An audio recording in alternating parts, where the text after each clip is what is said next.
another edition of the Weekend Review with E.J. Borkart. Yes, it is me, E.J. Borkart, back with another edition of the Weekend Review, and we have a lot to discuss this week. We are going to be looking at what happened this week in Beast Blades. We are going to look at what has happened on the road thus far in Ahir, Guardian of Malor, to give us, or lead us up to the sneak preview for the final chapter. Then I would like to discuss the story that will be replacing Ahir, Guardian of Malor on my blog, and possibly go into some details about progress on the rewrite of Ahir, Guardian of Malor, because I have already started rewriting it, and it is very different. So, let's not waste any more time. Let's start talking about Beast Blades this week.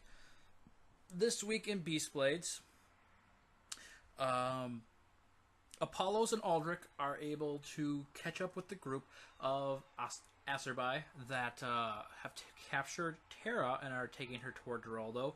They tried to trick them into giving them more time before Geraldo can find out that Aldrich has betrayed him, but it doesn't work. They end up fighting. One Acerbi escapes, and he goes to tell Geraldo, hey, Aldrich has betrayed you. He's working with your father, and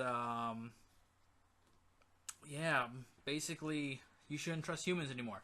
Geraldo doesn't like humans because the blade has twisted him, but they are necessary because the Acerbi can't summon Beast Blades. Humans can. And so Geraldo decides that he's going to send his general against the rebellion, but not without some very powerful backup. He plunges a second Beast Blade into his shadow, and that allows him to fuse the two Beast Blades together, the Acerbi sword and the Fire Tiger sword that he fuses together, to make Shadow Tigers of Fire. Essentially Balrogs, except in kitty form. And he sends, but this weakens him and injures him. He feels considerable pain from it. So he doesn't do this very often. It's why he doesn't do this except in extreme circumstances. And so he sends he sends a majority of them with Elimas to go and face off against the rebellion, led by Geraldo by that point, but I just gave a huge spoiler. Please don't hurt me. And the rest he sends out to search for Apollos, Terra, and Lucas, because he has no idea what happened to them. And then Apollos, Aldrich, and Terra travel to Phalanx, and they try to join with the rebellion, but it's not the welcome that they expect. Oh, they love Terra. Terra's great. It's great to see you again, Terra. Who are you two outsiders? Go away. No, we can't let them go away. They've seen too much. Let's capture them. Let's imprison them. We can't trust them. We don't know where they came from. Why don't they trust them? It turns out that they had just recently found a spy amongst their new recruits, so they don't trust anyone anymore. Eventually, Apollos and Aldrich agree to have bodyguards with them at all times, and Aldrich is shown to the tent where their strategies are outlined, and Apollos goes to meet with Malcolm, who has become the quartermaster. He's getting a very, very good deal out of it. Food, shelter, money, whatever he can save them on supplies by going through his contacts, he gets to keep 10% of. And so Apollos catches up with Malcolm a bit. Aldrich looks over their defenses, tells them we have to change everything the way that we're doing. We have to become guerrilla fighters, have the camp be mobile, moving from spot to spot, never be in the same place 2 days in a row. Or we have to fight with ambushes and sneak attacks and attack and then run away, and possibly attack or have ambushes set up to attack while we're running away. We have to whittle down his fighters. That is the only way we're going to be able to win this fight. Unfortunately, while Aldrich was on his way over to the tent, someone recognized him and told the leader, well, the fill-in leader, Barnabas, that he was actually General Aldrich. And so he was captured, or the Apollos Aldrich were captured, and You'll have to come back for the next chapter to see what's going to happen to them. Now, let's talk about what has happened so far in Ahir, Guardian of Malor. Previously on Ahir, Guardian of Malor. So the story starts out with Ahir. He was working, or he was at his first day on a job as a delivery driver when a monkey named Barbo, who was actually an Arius Avum, came barreling into his life and got him involved in his fight to stop the evil overlord from their world, Lang Khan, from getting a hold of the sword, which is the only thing known to Arius Avum and man that can actually kill or permanently injure an Arius Avum. Along the way, Ahir meets up with Trixie, who is more like a stalker who insists on helping him, and he fights against all these different Arius Avum, who, when they come through the portal, their appearance is changed. They are turned into monsters that Ahir has to fight against with nothing but his acrobatic skills from being a street performer and the sword that has been given to him. And eventually, he gets aid somewhat from another human named Milton, who has a Arius Avum guide named Torjad. Milton doesn't like Ahir. He doesn't want to work with Ahir. He wants Ahir to stop because he is killing Arius Avum while Milton is simply sending them back through the portal. And so there's conflict there. They fight against they don't fight against each other. They argue a lot. Never actually comes to blows.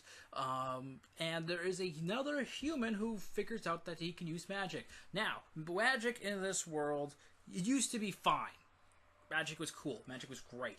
And then, because Lang Khan discovered magic, magic was connected to him. When Lang Khan turned dark and evil, magic turned dark and evil as well. So anyone who uses it gets corrupted over time and eventually belongs completely to Lang Khan. They are completely loyal. They love Lang Khan. Woohoo! Go Lang Khan! Now, with humans, it's slightly different, because if humans use magic, they are slowly corrupted as well until they get to the point where Lang Khan can take control of their body. He has to essentially shift his consciousness from his body into the human's body to control them, and he can switch back and forth at will, but essentially the human becomes a vessel for him at any time of his choosing. And this actually happens with a young man named Thaddeus Dillard. He thinks he has superpowers, calls himself Captain Ember, and even though Ahir tries to convince him, dude, you're using magic, you have to stop, it's going to ruin you, it just makes him use it more and try and get Ahir to leave him alone.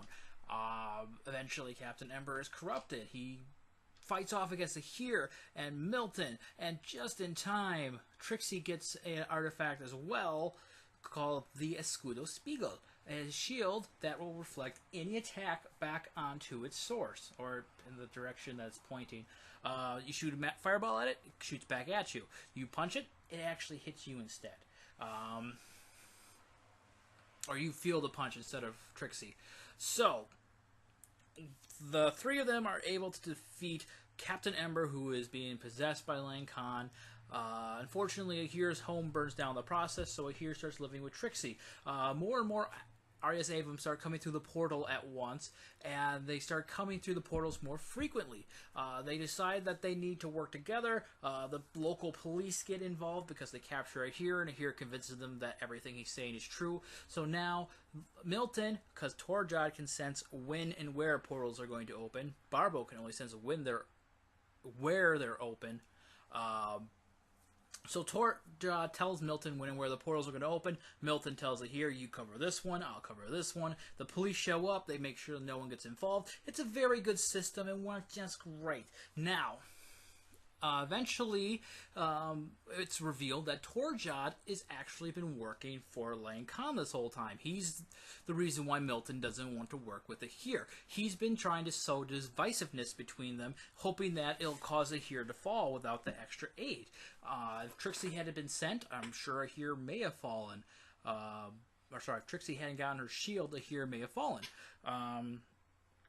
So anyway, Torjad tells them, I've seen that Ahir has great devotion toward Barbo, and if anything seems to be harming him or threatening him, Ahir loses it and does everything he can to protect them. or protect Barbo. So they kidnap Barbo. Ahir loses it, starts using magic to try and get after Barbo. It's enough to make him get corrupted. Lang Khan takes over. He goes through the portal. He now has the sword. Milton actually goes missing because he finds out Torjot's plot, and Trixie loses it because she's lost Ahir, she's lost Milton, she's lost everyone she has in her life. All three of these people are orphans and have no one else in their lives, by the way. Now, Trixie... the police find Milton. Trixie and Milton go through the portal to try and stop Lang Khan from breaking the seal on the sword so that anyone can use it instead of just Ahir. Lang Khan... They mass a bunch of Arzabum, which are very peaceful people, don't fight at all, but they can't be hurt, so they want them as basically punching bags to distract their opponent. They go with all these walking punching bags. They start a big fight in the city that Lang Khan controls. Trixie, Milton, and 3 others go up the portal, or sorry, not up the portal, up the stairs to the top of the castle where Lang Khan is. They fight some Arzabum up there. They go in to fight against Lang Khan, and Lang Khan manhandles them for the most part. They can't hurt him. He's got the sword. They get the sword away. They're about to beat him. Lang Khan's father comes in and stops them at the last second. Lang Khan kills his father because that's been his plan all along. He wants to become the king, and he can't do so until his father is dead. And then Lang Khan, the seal finally breaks on the sword, and Lang Khan's about to use it to kill Ahir, and Milton is able to save him at the last second. And that brings us up to this point that we're in at this, we're up to date. We're up to date. Now, we will discuss a sneak preview for next week. Obviously, the action, tension, drama is gone. The bad guys have been beaten. I will say this. With the defeat of Lang Khan, magic is gone. The people are left without a leader because Darduo is gone, their king. Lang Khan, who would have replaced them when Darduo died, is gone.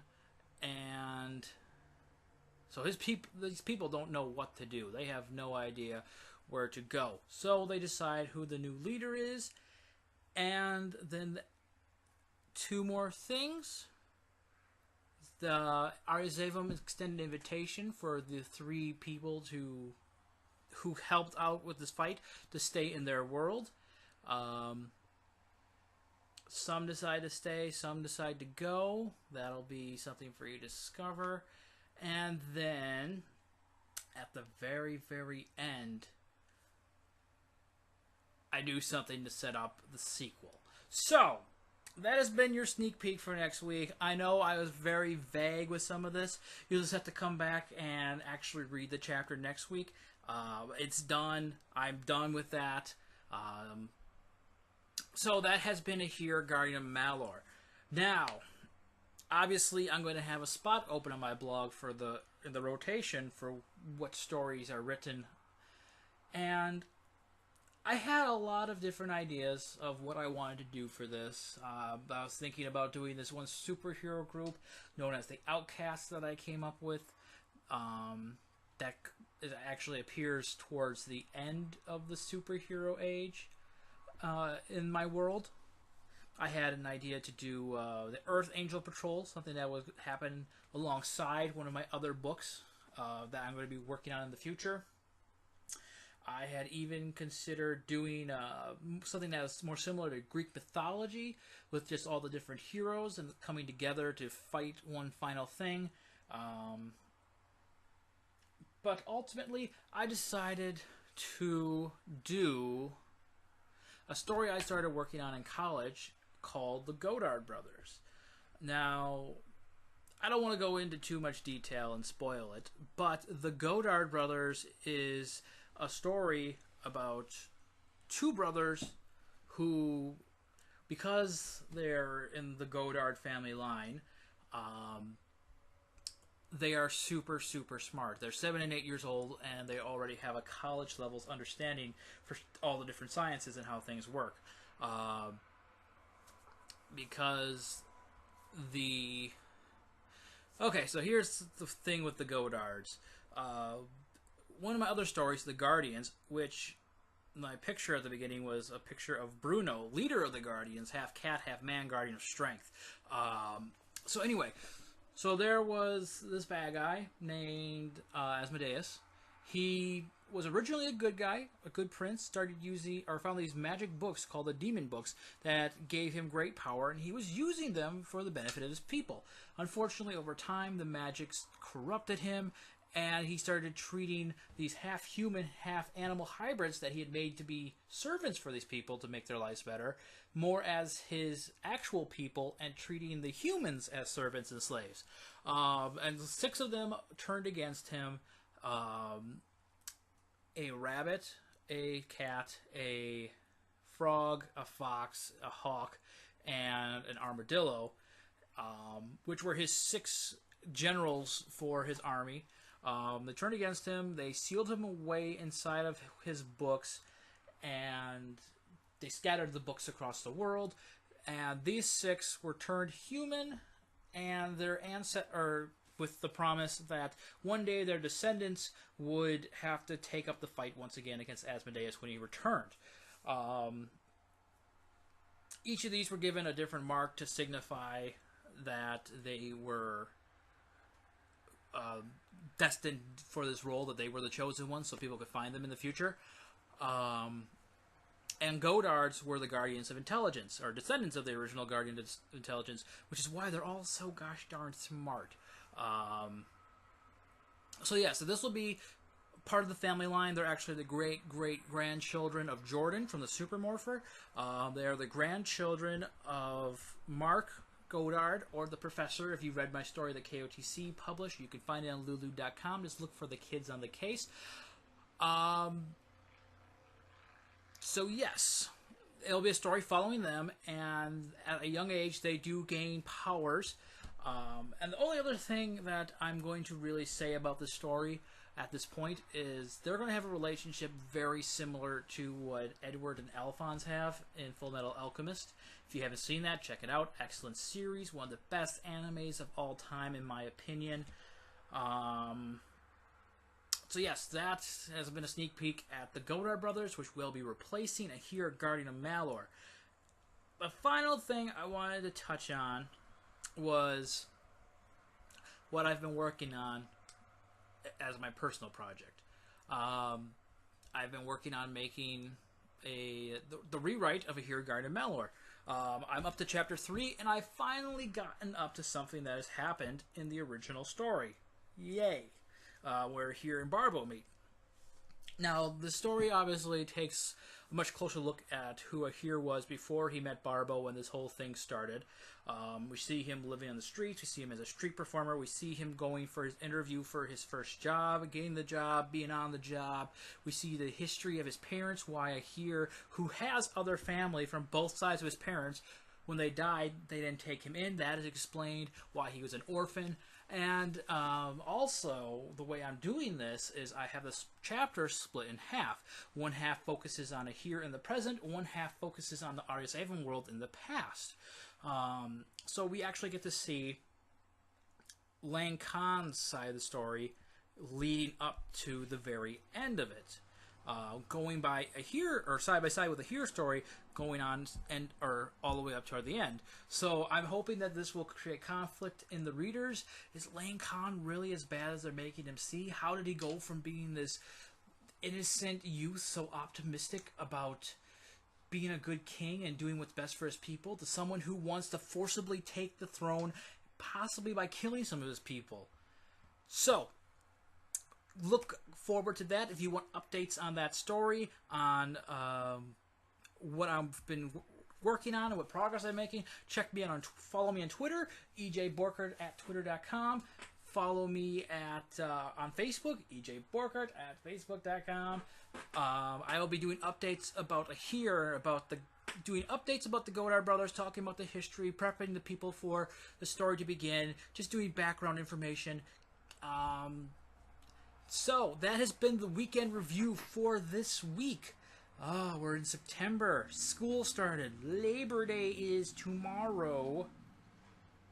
Holidays. I love holidays. What's your favorite holiday? My favorite holiday is probably Thanksgiving, because there's usually a lot of good food. But the same is true about Christmas and Easter. I love Christmas, Easter, and Thanksgiving because there's so much good food.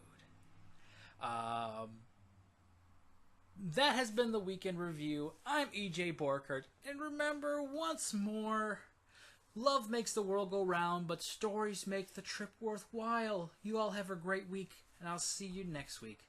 See ya.